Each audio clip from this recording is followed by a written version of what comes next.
Faut-il s'aligner derrière la transition militaire d'Assimi Goïta pour restaurer l'autorité de l'État ou entendre le combat identitaire et politique du Front de libération de l'Azawad, allié au JNIM, le groupe de soutien à l'islam et aux musulmans? C'est le débat que je propose dans ce nouvel épisode de Confrontation.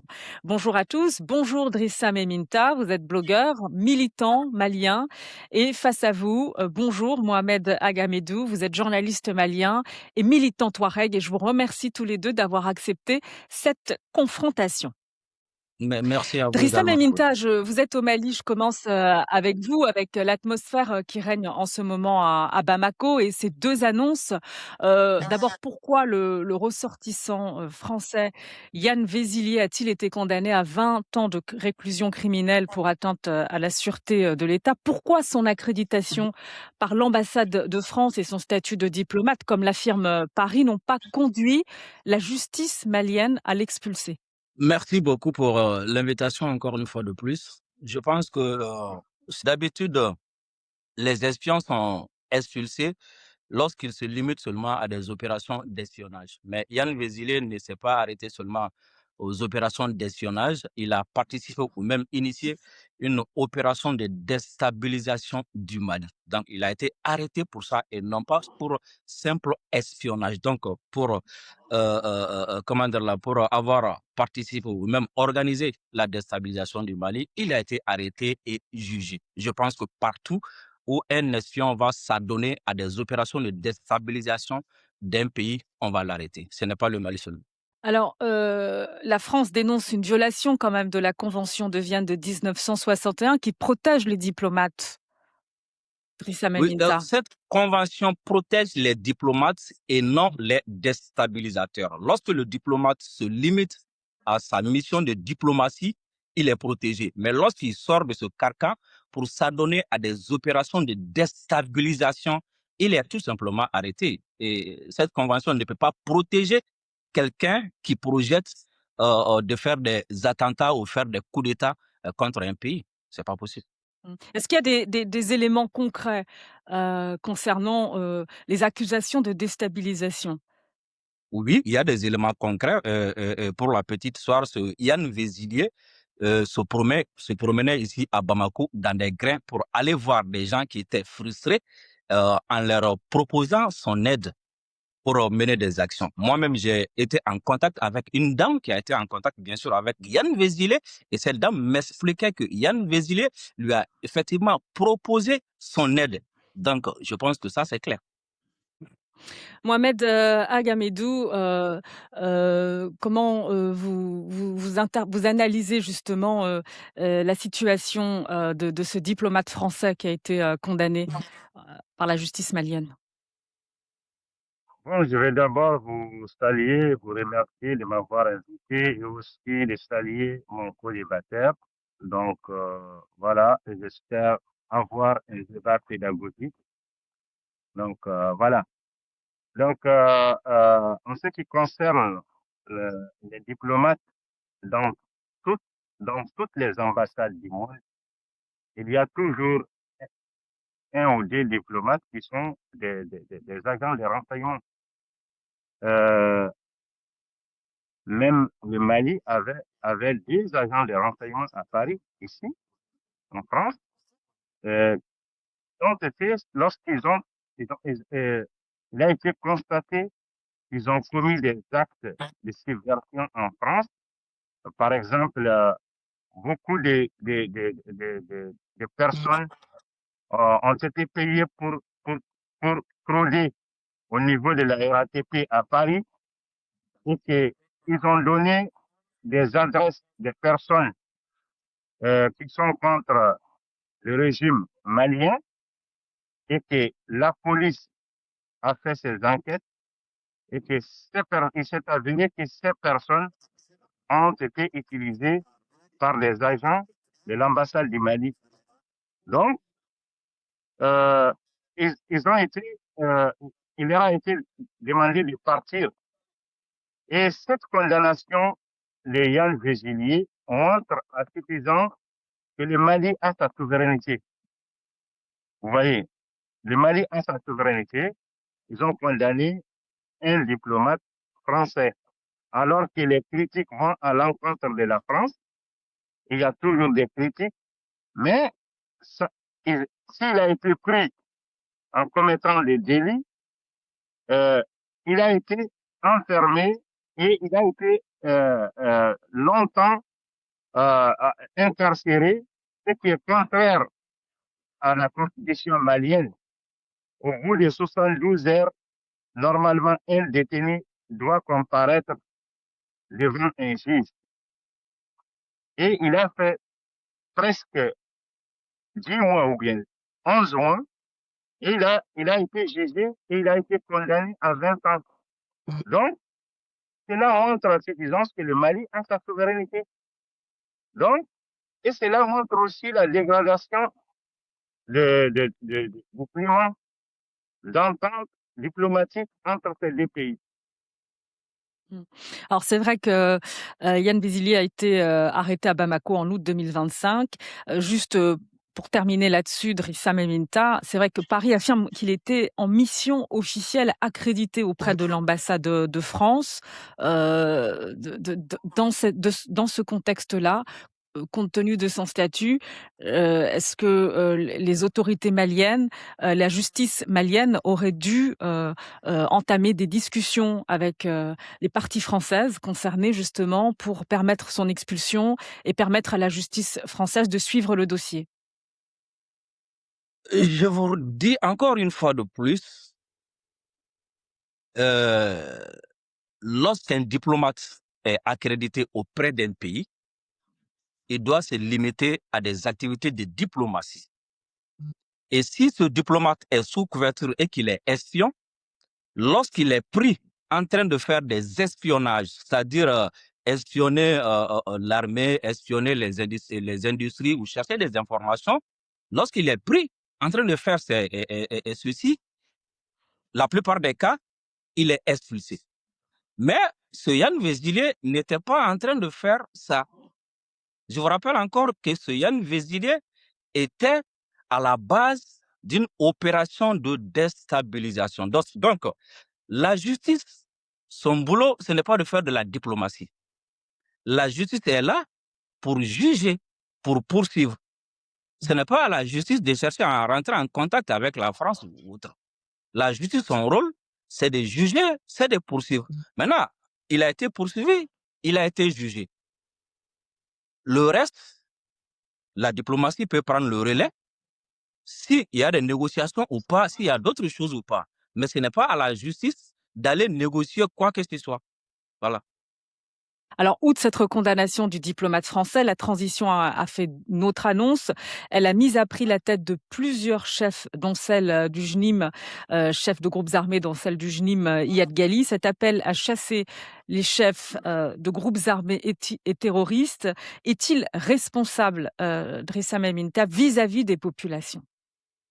Je pense que c'est même pour le bien de cette population. Partout dans le monde où la lutte contre le terrorisme est menée, le soutien de la population est demandé pour localiser les terroristes. Parce que les terroristes, ce n'est pas comme des forces conventionnelles qui ont des camps ou bien qui ont des bases qui sont géolocalisables en tout moment et en tout lieu. C'est des gens qui se cachent. Donc, lorsqu'ils se cachent, ils sont recherchés. Et cette procédé est faite par plusieurs pays.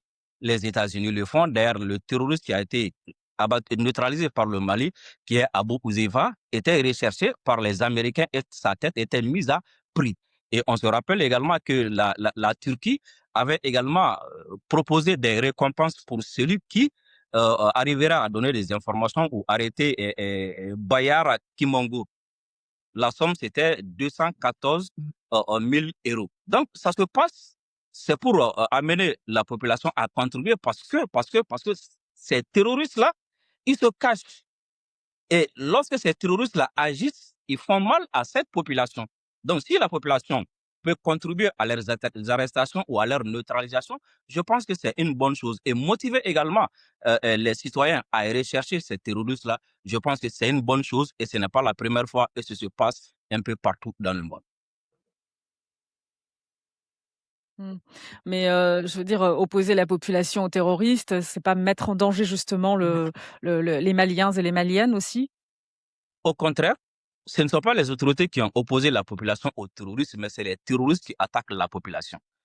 Je vous rappelle que, selon certains chiffres, il y a plus de 30 000 civils qui ont été tués par ces terroristes-là. Les camions qui sont brûlés ici, ce ne sont pas des camions des militaires, ce sont des camions des civils. Les villages qui sont incendiés, ce ne sont pas des camps militaires, ce sont des villages des civils. Les enfants qui ont été tués, les femmes enceintes qui ont été éventrées, ce sont des civils. Aujourd'hui, ce sont les civils qui payent le lourd prix de cette guerre-là. Alors, si cette population, pour sa sécurité, peut aider à faire arrêter ça, je pense que c'est une bonne chose. Aucune armée au monde ne peut arriver à bout, que ce soit du terrorisme, que ce soit des rebelles, sans l'accompagnement de la population. Parce que le renseignement, aujourd'hui, il est unanime partout que le renseignement humain est le meilleur renseignement du monde. Alors, pourquoi vouloir dire ou demander à la population de se taire, de ne pas donner des informations? Comment est-ce qu'on peut arriver à combattre les terroristes si on demande à la population de se taire, de ne pas soutenir l'armée?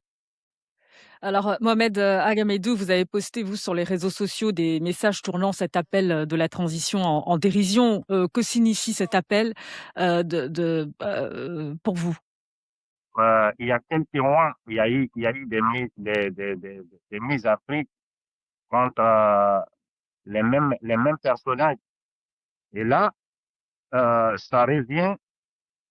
Quelles sont les personnes qui sont recherchées? Il y a Dagali avec 2 milliards de francs CFA, Amadou Koufa avec 1,5 milliard de francs CFA, avec un certain Diallo, avec certains cadres du Front de libération de l'Azawad.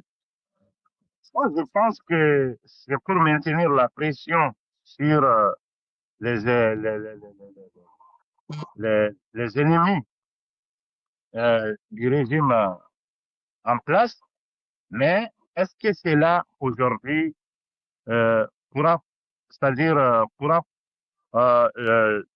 produire, pourra donner des résultats concrets, vu que hier, le porte-parole du JNIM dans le sud du Mali, Binagara, alias Abou Oudeifa, aussi est sorti en donnant aussi des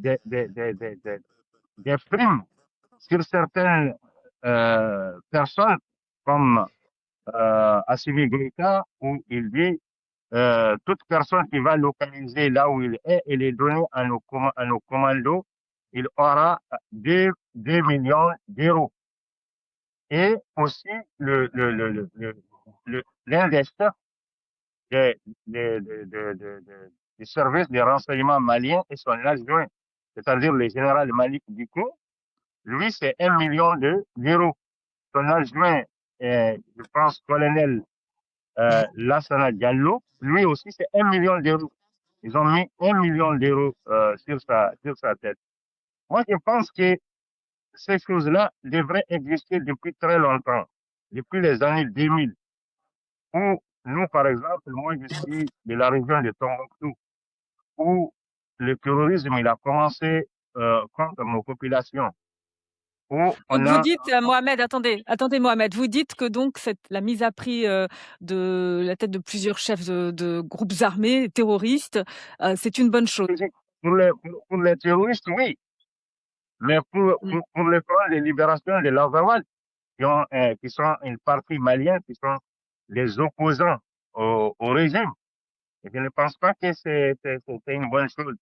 Mais je Mmh. ne soutiens pas, je condamne le terrorisme sous toutes ses Mmh. formes. Donc, Oui, alors on va voilà. revenir justement sur cette alliance entre le JNIM et le Front de libération de l'Azawad, mais Drissam et Minta, cette annonce de la mise à prix de la tête de plusieurs chefs de groupes armés et terroristes, est-ce que ce n'est pas aussi l'illustration d'une transition à court de munitions, d'une transition désarmée?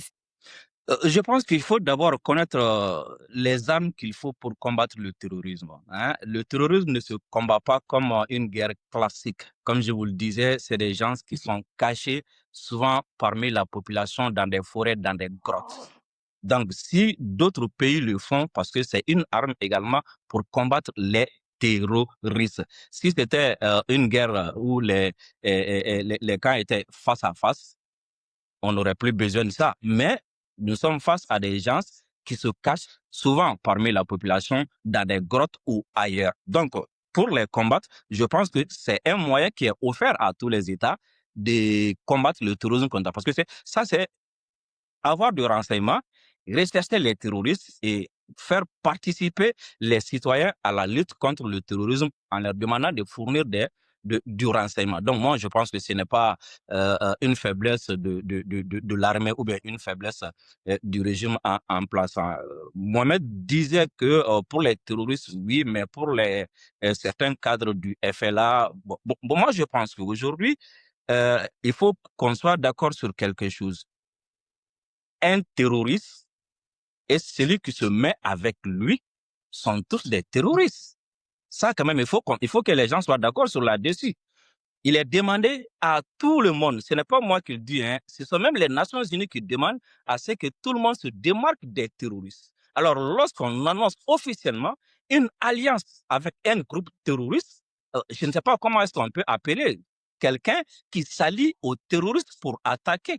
Donc, quelqu'un qui s'allie, c'est comme quelqu'un qui vole et celui qui l'a aidé à voler ou bien celui qui a volé avec lui, il est complice, il est voleur aussi. Donc, si il ne s'allie pas aux voleurs ou bien s'il ne s'allie pas aux terroristes, on ne va pas l'appeler terroriste. Mais lorsqu'il s'allie aux terroristes, il est terroriste. Et vous avez vu, que ce soit l'attaque de Kidal, que ce soit l'attaque sur Kati, c'est le djinnim qui a montré des vidéos. Donc, ça veut dire que c'est le djinnim qui était à la tête. Les autres accompagnaient le djinnim. Donc, celui qui accompagne le djinnim sur le terrain, franchement, il est terroriste. Voilà. C'est vrai, Mohamed Hamidou, que cette alliance que l'on dit de circonstances est fermement condamnée par la junte malienne, pose quand même des questions sur le bien fondé du mouvement séparatiste Touareg, le FLA, qui s'est allié avec un groupe terroriste, en l'occurrence le JNIM. Bon, je dois quand même préciser quelque chose. Je suis quand même quelqu'un de là-bas. Je suis quand même quelqu'un qui vient du Mali et du septentrion malien. Donc, il faut aussi éclaircir certaines choses. Euh, euh, le FLA est dans une alliance de circonstances avec les JNIM. Et je crois que Mohamed El Maouloud Ould Ramadan, qui était un ancien magistrat du Mali, qui est le porte-parole du FLA actuellement, avait bien expliqué qu'ils se limiteront juste aux régions que le Front de libération de l'Azawad réclame. Donc maintenant, mon confrère, mon co-débatteur, Driss Amemeta, a dit que les Nations Unies rejettent les terroristes, les organisations terroristes. Effectivement, nous rejetons toutes les organisations terroristes et nous condamnons le terrorisme sous toutes ses formes. Mais dès le moment où la junte a recruté des mercenaires russes de Wagner ou d'Africa Corps, ils sont étiquetés comme une organisation terroriste par ces mêmes Nations Unies, par des grands États et qui commettent des massacres, même hier, à Echel-Hourou, dans la région de Tombouctou. Il y a eu des... Et Mohamed Agamedou, est-ce que cela justifie cette alliance du FLA avec le groupe terroriste JNIM? Quel signal cela donne aux populations maliennes? Comment gagner cette confiance, en fait, avec cette alliance effectivement pose de sérieuses questions sur le bien fondé du mouvement Touareg aujourd'hui. Le FLA n'a pas de rapport de force face au JNIM. Le JNIM est devenu très puissant jusqu'au moment où ils ont attaqué Kati.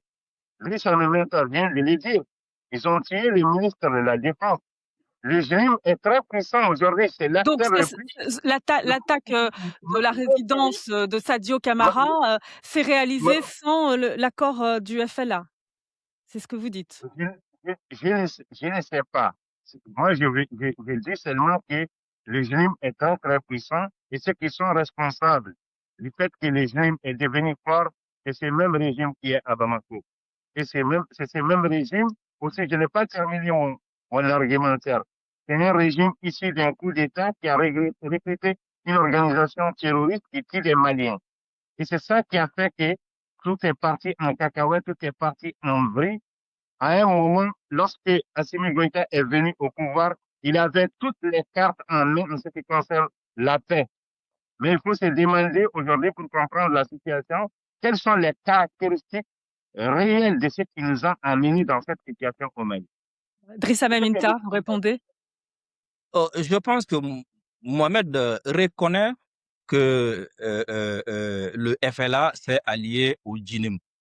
Que l'alliance soit circonstancielle, durable ou courte, c'est une alliance. Donc, ceci étant dit, donc, étant en alliance avec un groupe terroriste, ils sont terroristes. Deuxièmement, je ne sais pas où, dans les Nations Unies, il a été dit que les militaires russes sont des terroristes. Ceux qui sont au Mali, aujourd'hui Africa Corps, fait partie de l'armée russe. Les gens peuvent s'entêter à les appeler mercenaires ou quoi que ce soit.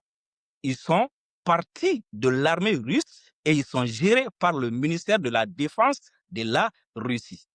Et je rappelle que le problème ne vient pas de là. Alors, juste Drissa Maminta, sur cette alliance aussi, il faut préciser, sur l'alliance que forme l'armée malienne aux côtés d'Africa Corps, l'ex-Wagner, c'est une alliance aussi jugée extrêmement controversée en raison effectivement d'exactions présumées commises et prouvées dans certains rapports à l'encontre des populations. Il y a eu quand même des dérapages qui ont été signalés dans le cadre de rapports officiels quand même. Donc ça pose des questions effectivement aussi sur cette alliance vis-à-vis des populations. On va faire la part des choses. Les accusations d'exaction et le fait que les militaires russes qui sont là sont des mercenaires, ça fait deux, ce ne sont pas là. Et comment dire, c'est pas la même chose. Je vous disais que les militaires russes qui sont au Mali, les gens peuvent s'entêter à les appeler mercenaires. Ils font partie de l'armée russe. Et je vous disais que le problème ne vient pas de la présence militaire russe. Le problème a débuté en 2023 lorsque les Nations Unies ont pris une résolution pour demander à la MINUSMA de céder les bases qu'elle occupait à l'armée malienne. Et c'est ainsi que la MINUSMA a commencé à rétrocéder les bases qu'elle occupait à l'armée malienne. Et c'est comme ça que, à l'époque, c'était la CEMA. C'est ainsi que la CEMA s'est opposée à cette rétrocession. Et c'est la CEMA qui a attaqué l'armée malienne. On se souvient. Quand la MINUSMA a rétrocédé les bases. Le problème est venu de là. Et la reprise des hostilités entre l'armée et la CEMA, ça a commencé par là. Nous avons vu qu'ils sont venus attaquer à Bamba, à Léré et un peu partout. Ils sont même allés jusqu'à attaquer le bateau Tombouctou. Quand l'armée montait, c'est eux qui ils se sont opposés à une résolution des Nations Unies. Et c'est là que le problème a commencé entre l'armée et la CEMA en 2023 et non l'arrivée des Russes ou une soi-disant exaction. Maintenant, en ce qui concerne ces accusations d'exaction, je pense que aujourd'hui, sur le terrain, ce qui se passe, il y a des terroristes qui attaquent le Mali. Il y a des terroristes qui font des exactions. Et c'est le rôle de l'armée d'aller chercher ces terroristes-là et de les combattre. Et aujourd'hui, le groupe qui est connu publiquement, internationalement comme un groupe qui fait des exactions, ce sont des terroristes. Alors l'armée, en cherchant des terroristes ou en détruisant des terroristes, lorsque des civils sont touchés ou autre chose, on peut mener des enquêtes. Mais aujourd'hui, ce n'est pas l'armée qui se lève pour aller assassiner des terroristes, parce que c'est l'armée qui est en train de donner son sang pour protéger ces terroristes. Alors comment est-ce que vous pouvez comprendre que quelqu'un qui est parti donner sa vie pour sauver d'autres personnes, on l'accuse de vouloir tuer ce dernier? Aujourd'hui, qui meurt au Mali pour sauver des civils? Alors, Juste pour avancer, Drissa Meminta, l'offensive, de grande ampleur, du JNIM et du FLA, s'est déroulée le 25 avril, en tout cas a débuté le 25 avril. Depuis, la situation sécuritaire, semble être, plongée dans un statu quo pour l'instant. La ville de Kidal reste toujours aux mains du FLA et du JNIM. Est-ce que la transition malienne a toujours l'intention finalement de prolonger l'option militaire avec le soutien toujours d'Africa Corps, l'ex-Wagner, pour regagner la ville de Kidal? Oh, je pense que la question ne doit même pas se poser parce que tant que le terrorisme va continuer, l'option militaire va continuer. Et aujourd'hui, qui accepte de venir se battre aux côtés de l'armée malienne pour neutraliser les terroristes? Ce sont les militaires russes. Quand les autres étaient là, ils nous ont clairement dit qu'ils n'étaient pas là pour combattre notre. Et certains nous disaient que ils n'étaient pas là pour combattre à notre place. D'autres disaient que ils ne peuvent pas combattre le terrorisme seul.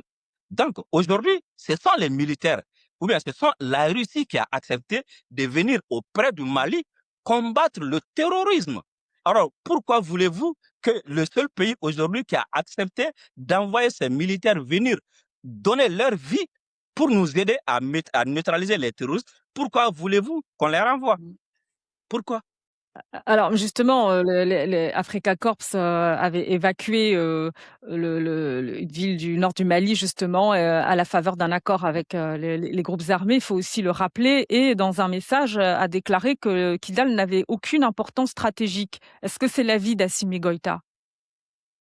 Je pense que, comme je vous le disais la fois passée, lorsque des militaires s'expriment sur la guerre ou lorsque les militaires s'expriment sur ce qui se passe sur le terrain, il y a toujours des tactiques et des techniques qui sont employées. Aujourd'hui, ce qui est essentiel à retenir, c'est quoi?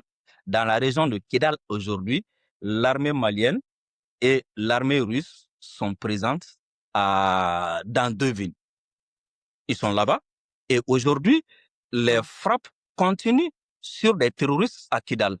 Donc, je pense que c'est l'essentiel à retenir. Le reste là, c'est de la diversion. Le reste là, c'est des tactiques de. Mohamed Agmedou, concernant Kidal, quelles sont vos informations? Est-ce que la ville qui est située dans le nord-est du pays peut échapper justement au JNIM et au FLA qui contrôlent la ville pour l'instant?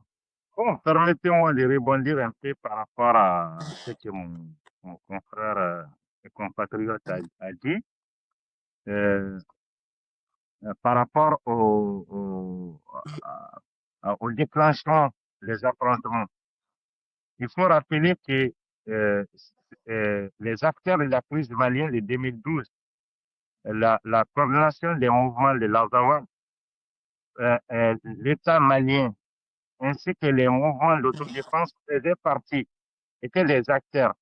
Donc, en 2023, précisément vers début août 2023, que c'est l'armée malienne et Wagner qui ont lancé les hostilités en s'attaquant à une base à Koïta, dans la région ouest de Tombouctou. C'est très loin de Vers, à un moment où il n'y a pas eu de sujet sur la rétrocession. Maintenant, concernant les bateaux Tombouctou, le régime avait instauré un blocus, un embargo sur les régions de Tombouctou et celles du centre en dès juillet 2023 pour, pour empêcher la circulation même des céréales en 2023. Donc, le bateau Tombouctou, jusqu'à présent, personne ne l'a revendiqué. Personne ne l'a revendiqué. Jusqu'à présent, on ne connaît pas qui l'a revendiqué.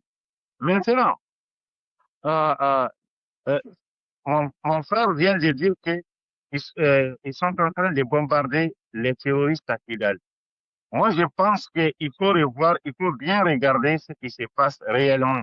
Réellement, sur ces frappes de drones, ne font que détruire des bâtiments publics à Kidal, comme par exemple le gouvernorat de Kidal. C'est-à-dire, c'est un bâtiment administratif malien, une mosquée de l'État malien à Kidal.